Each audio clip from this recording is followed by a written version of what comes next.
আসসালামু আলাইকুম রহমতুল্লাহি বারকাতু। হ্যান্ডরাইটিং ফোর চ্যানেলের নতুন একটি ভিডিওতে আপনাদের সবাইকে জানাচ্ছি স্বাগতম।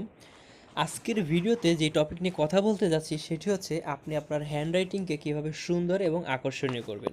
তো এই জন্য কতটি পরামর্শ সাথে কিছু টিপস এবং ট্রিক্স থাকছে।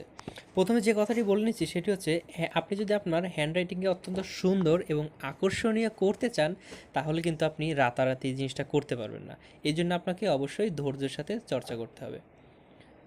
তো নিয়মিত অবশ্যই আপনাকে দিনে 2 ঘন্টা করে লিখতে হবে এবং কমসে কম সেটা 15 দিন। আর আপনার লেখার সবগুলো অংশ কিন্তু খারাপ নয়, যেই অক্ষরগুলি অসুন্দর হচ্ছে যা সেই অক্ষরগুলিকে আপনার পরিবর্তন করতে হবে। পাশাপাশি আকার রসিকার দীর্ঘিকার যেগুলি সমস্যা হচ্ছে বা যেগুলি সুন্দর হচ্ছে না এই জিনিসগুলোকে পরিবর্তন করতে হবে। আরেকটি কাজ করতে হবে সেটি হচ্ছে লেখার মাঝে নির্দিষ্ট একটি দূরত্ব রাখতে হবে, শব্দের আগে এবং পরে একটু মাত্রা যোগ করতে হবে, পাশাপাশি লাইনগুলিকে সোজা রাখতে হবে। লেখার লাইন সোজা করার জন্য বিশেষ কতগুলি পরামর্শ রয়েছে বা কতটি টেকনিক রয়েছে। তার মধ্যে একটি চমৎকার টেকনিক হচ্ছে আপনি কোনো একটি রাফ পেপারে স্কেলিং করে দাগ কেটে নেবেন, তারপরে সেই পেজটি যে খাতায় লিখবেন তার নিচের পেজে দিয়ে তার উপরে দিয়ে লিখতে পারেন। এতে যে কাজটি হবে সেটা হচ্ছে আপনার লাইনগুলি সোজা হবে। এভাবে লিখতে লিখতে একসময় আপনার লেখা আর কখনো ব্যাকা হবে না, তখন আপনি এটা না ব্যবহার করলেও পারেন। তো প্রথমত যেটা বলে নিচ্ছি সেটা হচ্ছে একটা সময় আমার লেখা অত্যন্ত খারাপ ছিল এবং অসুন্দর ছিল। পরবর্তীতে আমি কারো একটা পরামর্শই আমি আমার লেখাগুলোকে সুন্দর করার চেষ্টা চালিয়ে যাই। তারপরে যে কাজটি হয়েছে মাত্র 10 থেকে 15 দিনের মধ্যে আমার হ্যান্ডরাইটিংটা ইমপ্রুভ করতে শুরু করে। তো সেখান থেকেই শুরু, তারপরেতে চেষ্টা করতে করতে এখন ইনশাল্লাহ একটু দেখার মতো হয়েছে। তো এখনও কিন্তু আমি আমার চেষ্টা চালিয়ে যাচ্ছি। আরেকটি উপায় রয়েছে সেটি হচ্ছে ভিডিওটি পজ করে আপনি দেখে দেখে লিখতে পারেন। তাছাড়া ভিডিওতে স্ক্রিনশট দিয়ে সেটি সামনে রেখেও লেখা যেতে পারে। তার থেকেও বেটার পরামর্শ হচ্ছে আপনার কোনো বন্ধু বা বান্ধবীর লেখা যদি অত্যন্ত সুন্দর এবং চমৎকার হয় আপনি তারটা দেখে দেখেও লিখতে পারেন, অথবা যার লেখাটা সুন্দর সেটার উপরে হাত ঘুরিয়ে আপনি আপনার প্র্যাকটিস চালিয়ে যেতে পারেন। একটি কথা মনে রাখতে হবে সেটি হচ্ছে যদি আপনার হাতের লেখা সুন্দর এবং আকর্ষণীয় হয় তাহলে পরীক্ষায় যেমন অধিক নাম্বার পাবেন তেমনিভাবে সকলের প্রশংসাও পাবেন। বর্তমান সময়ে যে জিনিসটা দেখা যায় খাতার মূল্যায়নটা ঠিক সেরকম হয় না যদি হ্যান্ডরাইটিংটা ভালো না হয়। হ্যান্ডরাইটিং ভালো হলে আপনি অবশ্যই এক্সট্রা কিছু নাম্বার পেয়েই যান।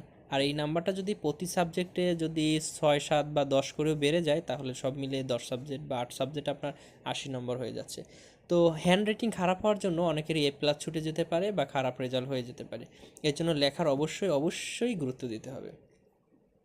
সচরাচর যেই কাজটি হতো সেটি হচ্ছে আমার হাতের লেখা ভালো হওয়ার জন্য সব পরীক্ষায় মোটামুটি আমি ভালো নাম্বারটা পেয়েছি। তো সত্যিকার অর্থে আপনি যদি চেষ্টা চালিয়ে যান আমার মনে হচ্ছে 10 থেকে 15 দিন অথবা সর্বোচ্চ 1 মাসের মধ্যে আপনি ওভারকাম করবেন ইনশাল্লাহ। তো এই চ্যানেলের বাংলা, ইংরেজি, আরবি এবং হিন্দি হ্যান্ডরাইটিং পাশাপাশি কিছু আর্টও থাকছে। তো আশা করি সেই ভিডিওগুলি দেখবেন এবং আপনি যদি চ্যানেলে নতুন হয়ে থাকেন তাহলে অবশ্যই চ্যানেলটি সাবস্ক্রাইব করবেন, পাশাপাশি লাইক, কমেন্ট এবং শেয়ার করবেন। ভিডিওটি কেমন লাগলো সেটি জানিয়ে অবশ্যই কমেন্ট করবেন এবং কী ধরনের ভিডিও চান সেটিও জানাবেন অবশ্যই।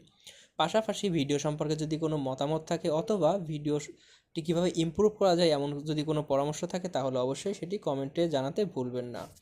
কথাটি মনে রাখবেন সেটি হচ্ছে এই চ্যানেলটি শুধুমাত্র আপনাদের জন্য ক্রিয়েট করা হয়েছে, তাই অবশ্যই আপনাদের সহযোগিতা একান্তভাবে কাম্য।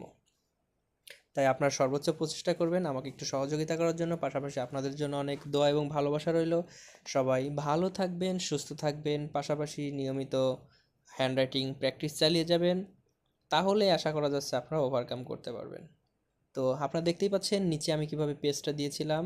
একটি পেজ দেওয়ার কারণে উপর থেকে লেখাগুলো সুন্দর মতো দেখা গিয়েছে আর এইভাবে আমার লাইনগুলো সোজা হয়েছে। তো থ্যাংক ইউ ভেরি মাচ। সবাই ভালো থাকবেন, সুস্থ থাকবেন। আল্লাহ হাফেজ। পরবর্তী ভিডিও দেখার আমন্ত্রণ রইল।